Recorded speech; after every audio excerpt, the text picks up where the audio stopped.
Hello, everyone. Pat Down at MMA back with another DWCS breakdown. Week 7 for some heavyweight main event action between Bailey Schoenfelder and Danylo Voievodkin.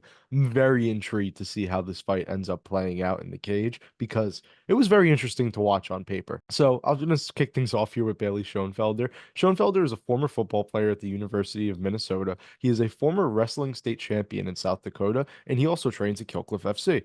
He is the current CFFC heavyweight champion, and he also has experience fighting in Bellator and LFA. So an incredible resume without even looking at his actual fights. Just an incredible resume behind him already.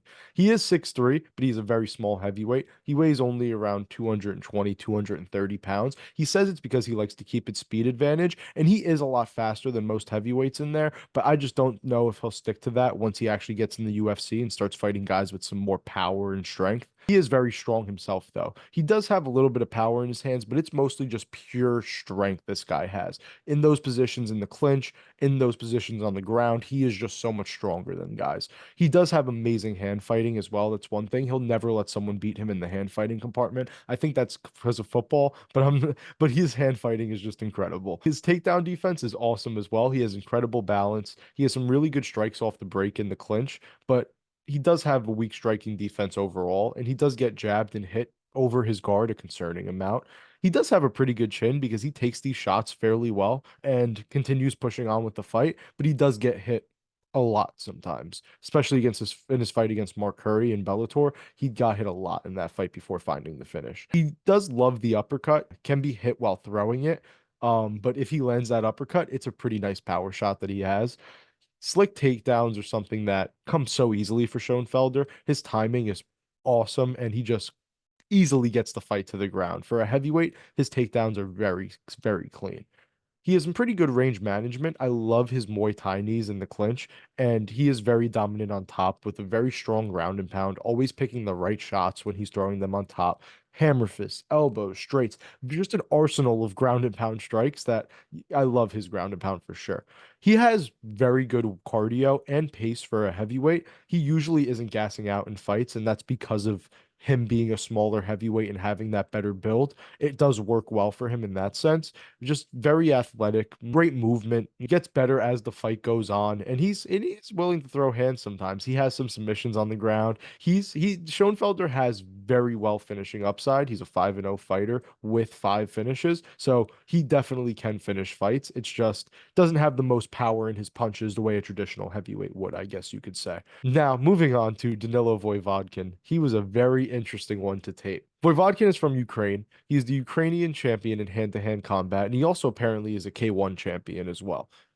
He has a horrendous level of competition, though. That needs to be pointed out here when talking about Voivodkin. It's like the most important thing. A lot of these guys look like they were never in a fight in their lives, got picked out of the crowd, were like severely overweight. It was just really bad to watch. And then the one time he did fight someone with a 12-53 record who was on a 20 plus fight losing streak. The fight went over 3 minutes, and he won by submission for the first time and didn't just run through him by knockout. So I'm really not sure with Voivodkin, honestly. He just completely abandons his defense, comes out guns blazing with some fast hands, wailing them as hard as he can, just throwing all of his power into every strike. And he does actually have some pretty fast and sharp head kicks. I'll give him that. I really do like his head kicks. Very technical, very clean.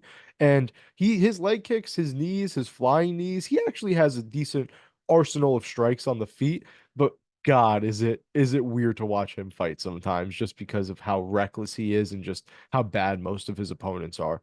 He is very fast though when he unleashes. When he finally just starts like throwing his hands and unleashing, he is quick, he is powerful, but it's not as much powerful as it could be. I feel like it's more just based on the volume and the quickness and just everything. I feel like he could have a little bit more power.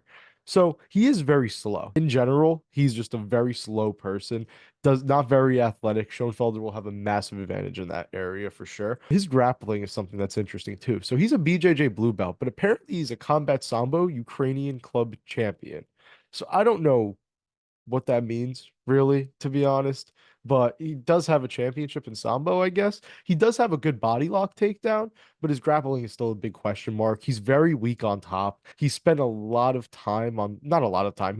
Has spent time though on the bottom in fights, and he does have submissions. He does have knee bars. He locks Kimuras, just some weird limb submissions that he likes to pull out, but he doesn't have traditional ones, I guess you could say. His cardio is a massive question mark. He's never been over 3 minutes in a fight. His resistance, if he faces any resistance, can't answer that. I have no clue how it'll go if someone actually decides to really fight back against him. He is 6-0, 6 wins.